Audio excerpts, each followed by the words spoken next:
Salut tout le monde, j'espère que vous allez bien les amis, on est parti pour une nouvelle vidéo. On va démarrer avec les unes des quotidiens madrilènes. Premièrement, Marca qui titre Hablemos de Football. On va parler foot après toutes les histoires liées à Luis Rubiales. Cette fois-ci, retour au terrain ce soir. L'Espagne affronte la Colombie.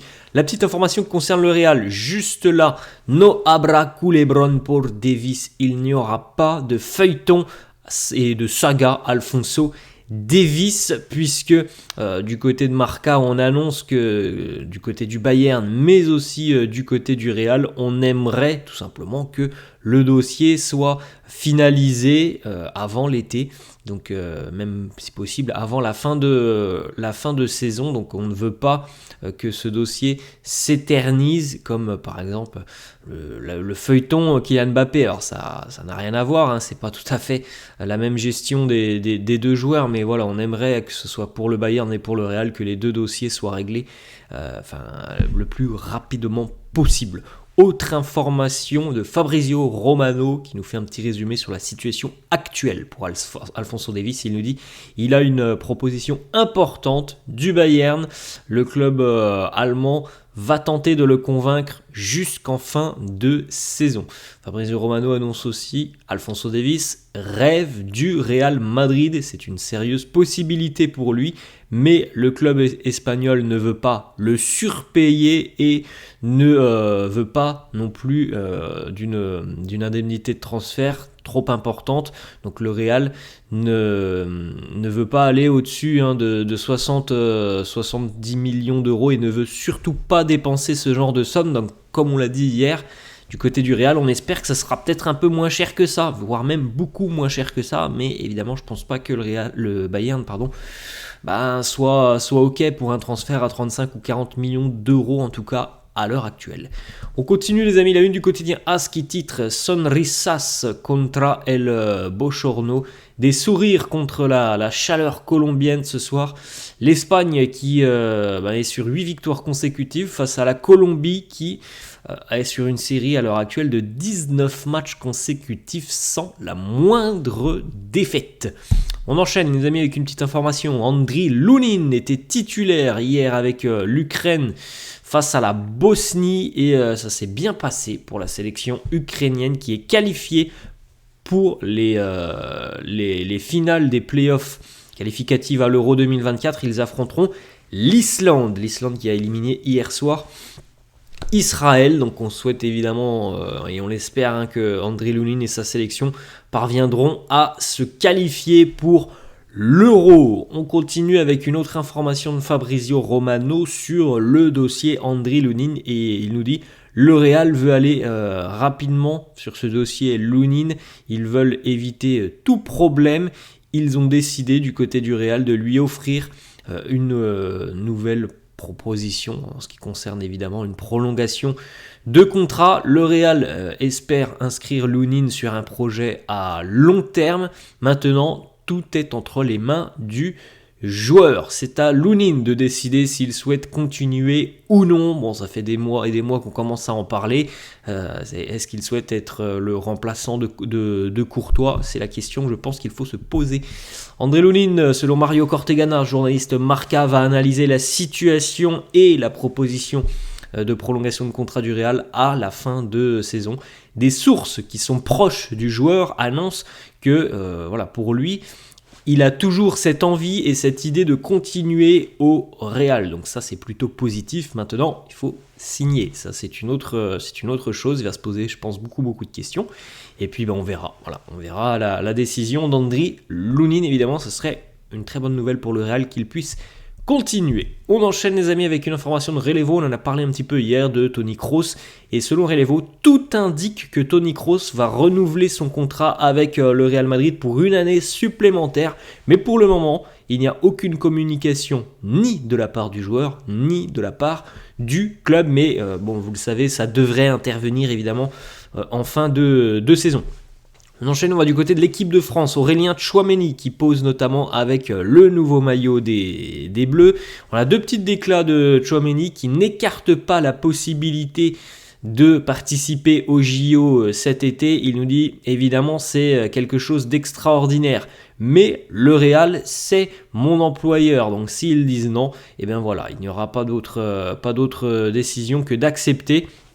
Maintenant, on l'a vu, le Real n'est pas très très chaud à l'idée de libérer ces Français, notamment pour participer au JO. Après, est-ce que Thierry Henry a envie d'avoir Aurélien Tchouaméni? Je ne sais pas, je ne suis pas dans la tête de Thierry Henry. Il a 3 choix à aller chercher, Thierry Henry. Est-ce que Tchouaméni en fait partie? Bon, c'est une question que l'on peut se poser.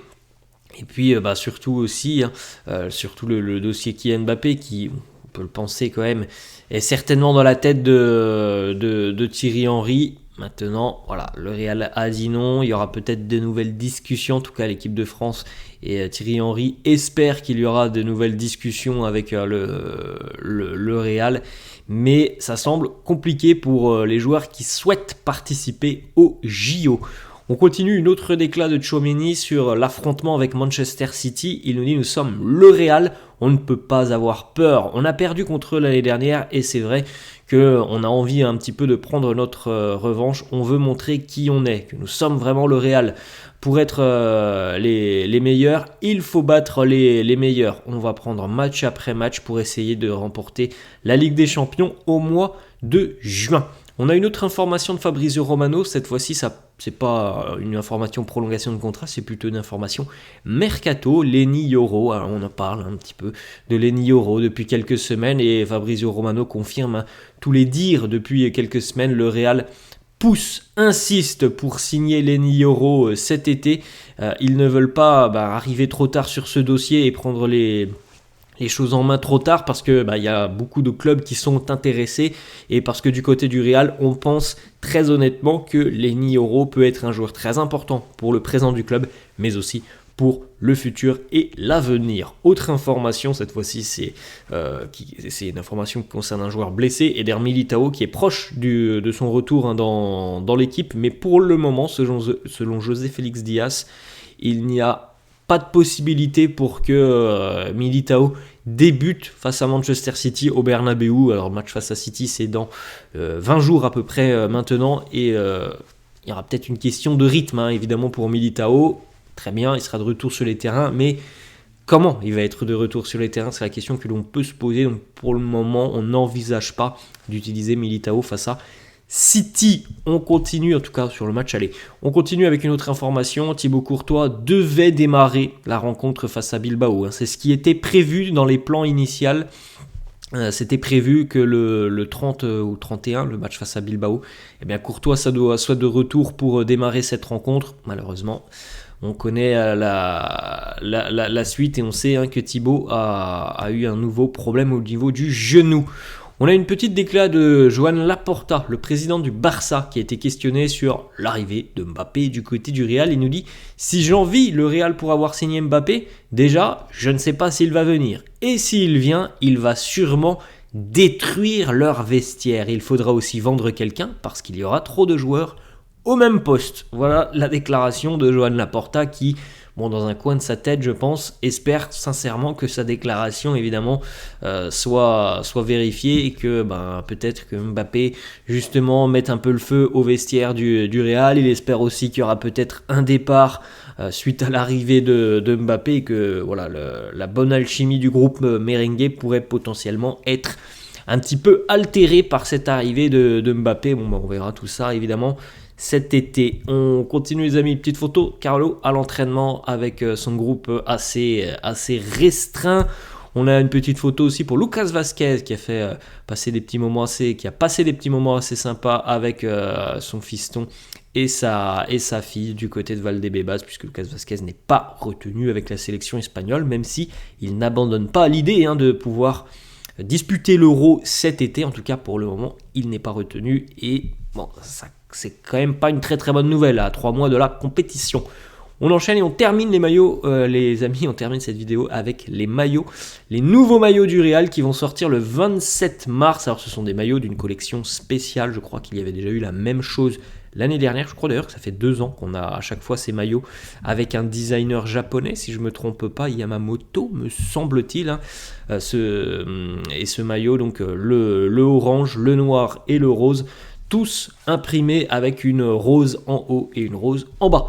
Bon, pas hyper fan de ces designs. Voilà les amis, la fin de cette vidéo. J'espère que ça vous a plu. N'hésitez pas comme d'hab à lâcher un petit pouce bleu. N'hésitez pas non plus à vous abonner à la chaîne. Je vous laisse et je vous dis à la prochaine. Merci. Ciao.